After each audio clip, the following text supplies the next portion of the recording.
अब रुख करते हैं उकाड़ा का।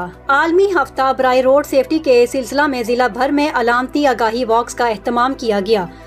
इमरजेंसी ऑफिसर जफर इकबाल का कहना है, वालिदैन को चाहिए कम उम्री में बच्चों की मोटरसाइकिल और कार ड्राइविंग की भरपूर तरीके से हौसला शिकनी करें। आलमी हफ्ता बराए रोड सेफ्टी के सिलसिला में जिला भर में अलामती आगाही वॉक्स का एहतमाम किया। उकाड़ा में ट्रैफिक पुलिस के साथ मिलकर आगाही वॉक जहाज चौक से की गई, जिसकी क़ियादत rescue safety officer Ayesha Suhail ने की। वॉक के बाद लोगों में आगाही पम्फलेट्स भी तकसीम किए गए।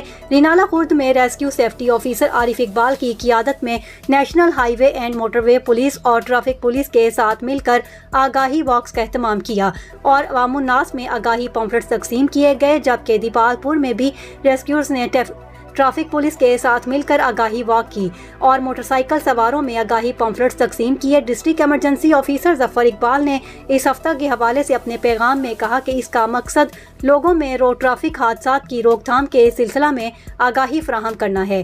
उनका मजीद कहना था कि अवामुन्नास खसूसन वालिदैन को चाहिए कि वो कम उम्री में बच्चों की मोटरसाइकिल और कार की ड्राइविंग की भरपूर तरीके से हौसला शिकनी करें, क्योंकि मोटरसाइकिल हादसात में मुतासिर होने वालों में ज़्यादातर तादाद कम उम्री के ड्राइवर्स की है, जिनकी लापरवाही और तेज़ रफ्तारी की वजह से हादसात रोनुमा होते हैं। हमें रिपोर्ट की है हमारे ब्यूरो चीफ पंजाब चौधरी मुजाहिद महमूद ने।